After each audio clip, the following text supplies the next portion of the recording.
சாய் பக்தர்களுக்கு என் அன்பு வணக்கங்கள். ஓம் சாயனம்.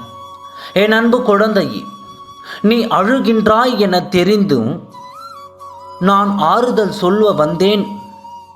நான் உன் மீது கொண்டுள்ள அக்கறையால் மட்டுமல்ல, நீ என் மீது கொண்டுள்ள அக்கறையால் மட்டுமல்ல, நீ என் மீது கொண்டுள்ள பக்தியால் தான் உன்னை ஆறுதல் படுத்த வந்துள்ளேன்.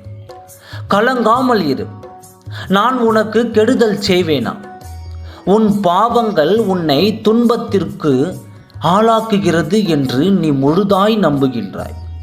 அப்படி இருக்கும் பொழுது உன் புண்ணியமும் உனக்கு பயன் அளிக்கும் என்பது ஏன் ஏற்க முடியவில்லை?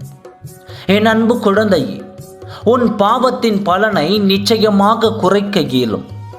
ஆனால் உன்னுடைய புண்ணியத்தின் பலனை என்னால் குறைக்க இயலாது.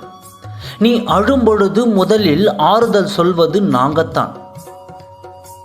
உன்னுடைய வாழ்க்கையில் நடந்த அவமானத்தை நினைத்து வருந்திக் கொண்டு நிம்மதியற்ற வாழ்க்கையை வாழாதே. நான் உனக்கு அந்த அவமானத்தை அனுமதித்ததற்கான நோக்கம், அதை உன் மனதில் நிறுத்தி லட்சியத்தை நோக்கி பயணிக்க வேண்டும் என்பது தான். இதில் நீ சுயமரியாதையோடு யோசித்து உன் முழு உழைப்பையும் பயன்படுத்து. மற்றதை பற்றி நீ யோசிக்காதே. அதை நான் பார்த்து கொள்கிறேன் என் குழந்தையே. நான் தருவேன் என நம்பித்தானே கேட்டாய். பிறகு ஏன் இந்த வீண் சந்தேகம் எல்லாம்? நம்பி என்னை ஒப்படைத்து விட்டாய். அப்படி இருக்கும் பொழுது ஏன் என் மீது சந்தேகப்படுகிறாய்? நிச்சயமாக நீ கேட்டது உன்னை வந்தடையும் நேரம் வந்துவிட்டது. வெகு தொலைவில் இல்லை. உன் வாழ்க்கை அழகிய பூந்தோட்டமாக மாறப்போகிறது. உன்னுடைய நிம்மதியையும் சந்தோஷமும் உன்னை வந்து சேரும் நாள் நெருங்கிவிட்டது.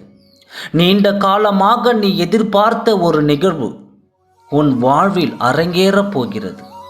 நிம்மதியுடன் இரு, சந்தோஷமாக இரு. அனைத்தும் நான் பார்த்து கொள்கிறேன். ஓம் சாயனம். நன்றி.